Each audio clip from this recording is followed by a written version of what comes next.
Hi everyone, welcome back to my channel. I hope you're all doing well. In today's video, I'm starting off with a spread for my reading journal, and that is my August reading wrap up. So the first thing I read in August was My Instructor Won't Yield.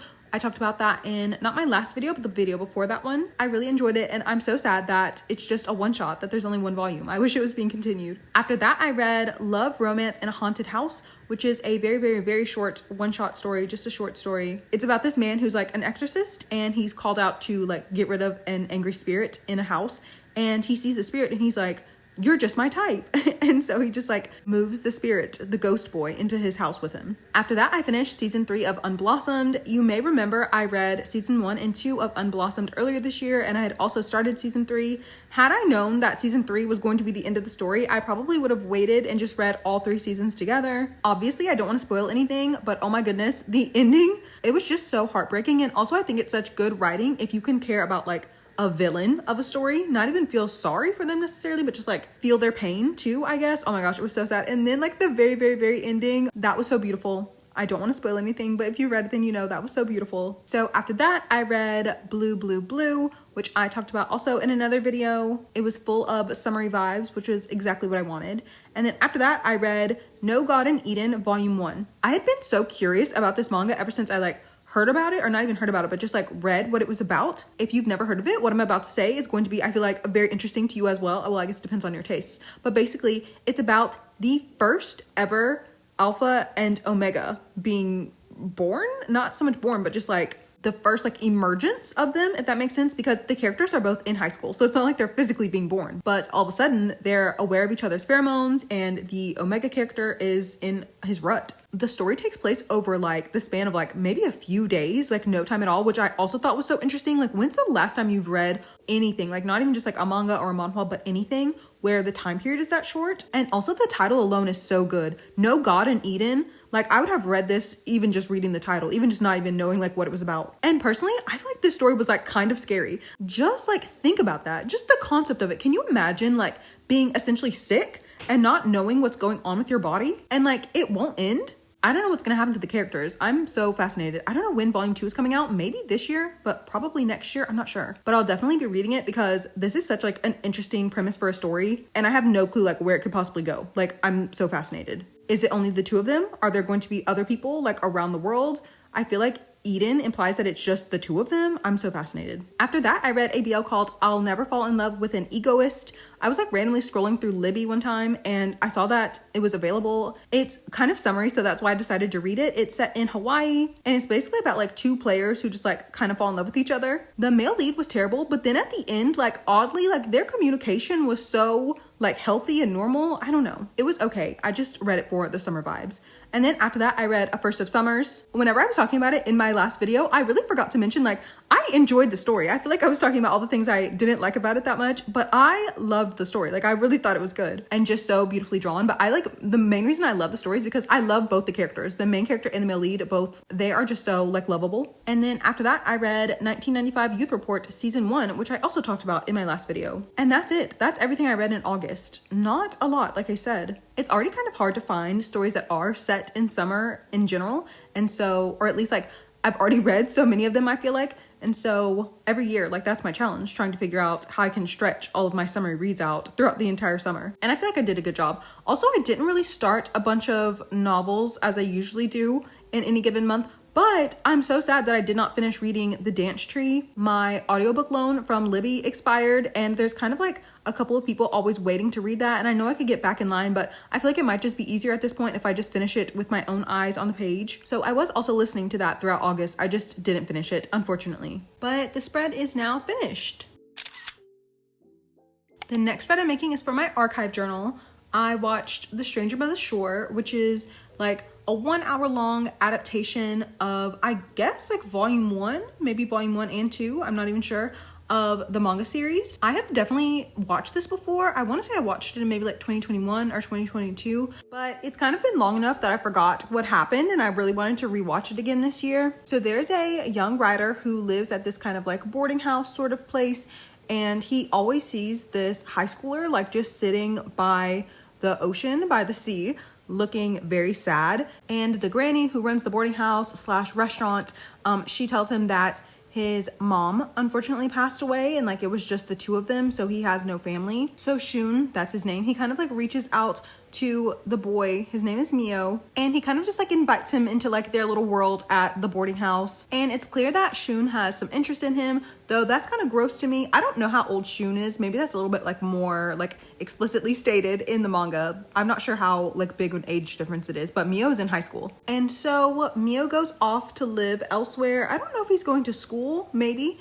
And whenever he comes back to be like a little part-time worker at the boarding house, the restaurants, he seems very ready and willing to accept Shun's feelings, because he also has feelings for him. But now Shun is like acting a little distant, and it's like, hey, what's your problem? And of course you get to see why Shun is acting the way he's acting. You get to know more about his backstory. Someone from his past even shows up. It's a really nice story. I absolutely love the mangaka's art style, so I feel like seeing that animated was really nice too. I definitely want to read the series. The reason why I don't think I ever started the series is because like when I first watched the animation, I literally think only volume 1 was released in English. I feel so sure that I would love it though, kind of just about like grief and self-acceptance. So I would be so curious to see like where their relationship goes. And also because there's so many volumes, there's at least 6, I'm pretty sure, because I feel like I just saw volume 6. It's only like $8 right now, which is like a really good deal for a manga nowadays. But if there are 6 volumes, like it makes me wonder like how long the story is, like how many, like are there large skips in time? Like is every volume a new year with them, or is it more just like, you know, one thing after another? All of this is happening like within the span of like a year. I feel like that'll be something good to put on my list for 2026, like series that I definitely want to make sure that I get to, Stranger by the Shore. Also, since I have a little bit more time, a little bit more screen recording left, I wanted to tell you about a dream I had this morning. I was dreaming that I was in like almost kind of like a convenience store, like a little store like that. And I was with Jaehyun, that being Jung Jaehyun of global K-pop fame. And we were just kind of looking around, and I saw this book, and it was a word search book, but specifically it was a Barbie rubber duck Kristen Chenoweth word search book. Yes, you're hearing all of that right. The theme of it, the brand of it was Barbie, rubber ducks, and also Kristen Chenoweth. Like what a collaboration. And of course I saw a Wicked page, and so it was like a pink duck and a green duck. And I wanted to show the page to Jaehyun, but of course I couldn't find it again. I was like flipping through and I was like, oh, whatever. And I just put the book down. Like I wanted to show him. And then suddenly he had this like huge bag, and he was like, I got something for you. Like he seemed so like excited to give it to me. I was like, okay. Guess what comes out of this bag? A skateboard. I cannot remember ever seeing Jaehyun like on a skateboard before. Maybe I have. I don't think that's something he like particularly enjoys though. And so why would he get me one? And I was like, oh, like once I learn to ride this, we can ride our skateboards together. And then he was like, well, one of us is gonna have to buy the shoes. And I was like, what is he talking about? Like, what sort of special shoes do you need to ride a skateboard? Like Vans? I don't know. I wouldn't know anything about riding a skateboard. And then some girl who was in there goes, oh, well, Sheree always has money. And I was like, that's because I let other people buy things. Everything costs $4. And it's like, if you keep buying things that cost $4, you're not gonna have anything left. And then I woke up. It was a nice dream though. Jaehyun had his arm around me the whole time in the store. I was like, wait a second. Jaehyun is really the only man I've ever liked. I didn't know I had the capacity to like men until Jaehyun. Anyway, The Stranger by the Shore was on my list of things to consume before summer was over, so I'm glad I got around to it. The last spread I'm making for today's video is also one that I made last year. It's my summer obsessions, flops, and highlights. I always have a really hard time remembering the summer months because the heat just like wipes out my memory. And so I thought it was nice to have something like that to look back on from last year. So I wanted to make another one for 2025. So as I'm making this spread, I can read my list to you, all of my different lists. So for obsessions, number 1 being coloring. I feel like I've been coloring since maybe like, was it summer last year? No, maybe more like fall last year. I was doing a lot of digital coloring, but ever since my best friend bought me a physical coloring book, like I've just been having so much fun. And the next thing is Finch.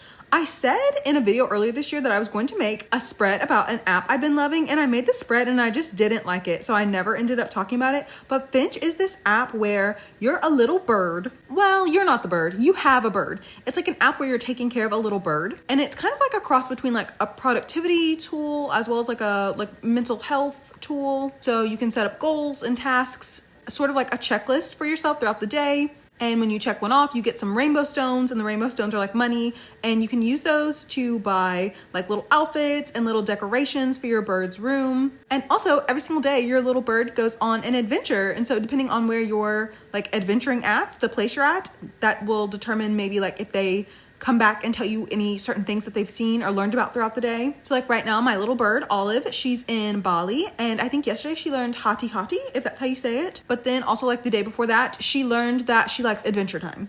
Like there's so many cute things. And like every single day, whenever your bird comes back from adventuring, you get to learn whatever he or she has learned that day. I've also just been like obsessed with dressing her up. Like I love putting her in little outfits and like I love curating her room. And also like my best friend and I, we can send little gifts to each other. And also she set up a task to remind herself to drink water every single day. And like we're kind of like, it's like a buddy task now. So like whenever she's drink water, I get a notification that she has indeed drank water today. So that's nice. I've really been having so much fun with that though this summer. And then the next thing on my obsessions was thinking about my nostalgia archive. I recently started watching this creator who she makes videos about nostalgia, like just like random stores like Limited 2 or like Build-A-Bear, things like that. And the way sometimes she'll show things in her videos and she'll be like, oh, this is so cute. Or like, oh, I think I had this when I was younger. And I'm like, I have that now because I live in my childhood home. I have literally everything I've ever owned. And so I really want to go about like organizing it. So I've just been thinking about that so much. I literally talk about my archive, my nostalgia archive, like every single day. As for the flops, I feel like you are all very aware of them. That heat wave that one time, what was that? The dome, the heat dome, absolutely hated that. The car draining all of my iPad funds. In general, just feeling like I don't have enough time to myself and cannot complete my hobbies, can't indulge in my hobbies. Also on my flop list is that I haven't been working on my Jaewin project. I don't think I've talked about that on my YouTube channel either, but I've been planning Jaehyun and Winwin's little duo debut, which will never happen, but will happen if you're delusional and crazy the way I am. I thought I would get more progress done on it, but I just like have not been working on it. I want to finish it before Jaehyun gets back from the military. And then as for some highlights, I put a bunch on the list this time. Like last year, I feel like I only had a few, but this year I was like really going through all of my like mostly my Notion and like looking at all the stuff that I'd done throughout the summer months. And I was like, you know what? There are a lot of highlights. My favorite part of summer was the week when it felt like fall. I'm not kidding. I had on sweatpants one day. It was that chilly. Also added like things that I got to read or like series that I got to finish. And also firsts, like putting together my first ever Lego set. Oh, also I baked a flourless chocolate cake for the first time. And also some things, some goals that I finished, such as eating stone fruit. I had cherries. I had my beloved plum cots. If there's one thing you need to know about me, my favorite fruit is a plum cot, which is a plum apricot hybrid. It is the best fruit. I feel like some people have performative favorite fruits and mine sounds fake, but I promise you that is my favorite fruit. Oh my gosh, speaking of those, I got some more plum cots the other day and they're green.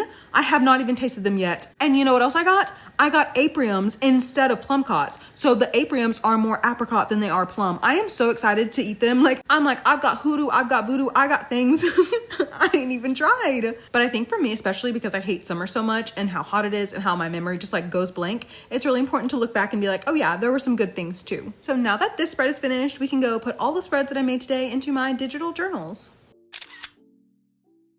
Another thing I feel like I should have talked about in my spread I was just making is how much music came out this summer. Like Jaehyun even released a song. I guess can you say he released it? Because not really, because it's just on the NCT YouTube channel. But he released a song for all of us while he's away. Oh my gosh, he's so And also, as I'm recording this, tomorrow Haechan's solo debut. Oh my god, like I am so excited. I literally feel like, not that I'm like more excited about this album than I was about Jaehyun's, but like I literally feel like Haechan might have the best solo music of all the NCT members so far. Like that's, whoa, like that's a big statement, but I'm so serious. Like I think I'm about to just like eat this album up. Also, I still haven't listened to NCT Wish's new album. I've listened to Color, but that's it. I need to, well, they released Baby Blue as well. So I guess I've listened to 2 songs and also Surf. So I guess technically I've listened to half the album already. I just need to listen to the other songs. Like literally everyone has released music. aespa just came back. What was that? Friday? Yeah, Friday. I don't dislike Rich Man or Dirty Work. I like Dirty Work more than Rich Man, but there's just kind of no way I'm getting over Armageddon. I feel like so many people like Whiplash and even Supernova more than Armageddon, so I really cannot accept other people's opinions like that. Like people have such poor taste.